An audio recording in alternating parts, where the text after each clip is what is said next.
তোমার দিলে হবে না। তো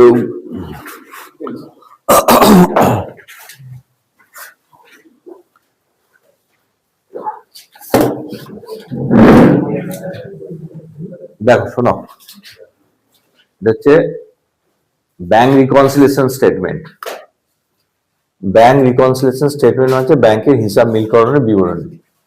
ব্যাংকের হিসাব মিলকরণের বিবরণীটা মিলকরণ, তাই তো? আমাদের ব্যাংকের হিসাব মিলকরণের বিবরণী মানে ব্যাংকের ক্যাশ বুকের সাথে আমাদের যে ক্যাশ বুক আছে তার সাথে পাসবুকের ব্যালেন্সকে মিলকরণ করব। কারণ ব্যাংকের হিসাব মিলকরণের বিবরণীতে আমরা কি মিল করব? ক্যাশ বুকের ব্যাংক ব্যালেন্সের সাথে ক্যাশ বুক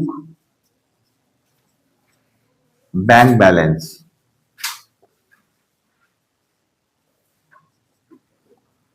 তার সাথে পাসবুকের একটাই ব্যালেন্স হয়, পাসবুক, তবু আমি ব্যাংক ব্যালেন্স বলে দিচ্ছি।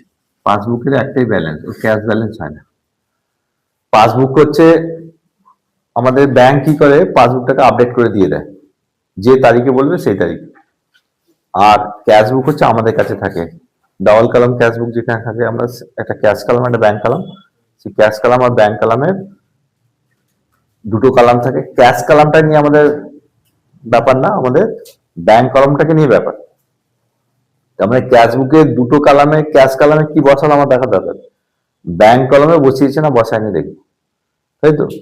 ক্যাশ বুকে যদি আমরা একটুখানি ক্যারেক্টারটা দেখে নিই, এটা যদি ক্রেডিট সাইড হয়, ক্যাশ বুকে এটা যদি ডেবিট সাইড হয়, তাহলে এইদিকে সমস্ত এক্সপেন্সেস গুলো বসে, খরচগুলো, আর এদিকে সব ক্যাশ বুকের, তাই তো? ক্রেডিট সাইডটা মানে বাই সাইডটা, এটা টু সাইডটা, এগুলো সব ইনকামস গুলো বসে। বুঝে গেল? তাহলে ব্যাংকের এখন কিছু লিখতে হবে না, এখন শুধু শুনে না, শুনে নিলে বুঝে যাবে। তাহলে ব্যাংকের হিসাব মিলকরণ বিবরণীতে আমরা কি শিখছি? আমাদের যে ক্যাশ বুকের ব্যাংক ব্যালেন্স আর পাসবুকের যে ব্যালেন্স তার সাথে মিলকরণ করছি। তো বিভিন্ন কারণে ক্যাশ বুকের ব্যাংক ব্যালেন্সের সাথে পাসবুকের ব্যাংক ব্যালেন্সটা মেলে না একটা নির্দিষ্ট ডেটে। আমি যদি একটা ডেট ধরছি 31/12/2024, এর ডেটটা কিন্তু একটা ভাইটাল, এক একটা ডেটে এক রকম ব্যালেন্স হয়ে যাবে। সেই জন্য আমরা একটা ডেট ধরে নিলাম 31/12/24। তার মানে 31/12/24 আমি ক্যাশ বুকটাকে বন্ধ করেছি,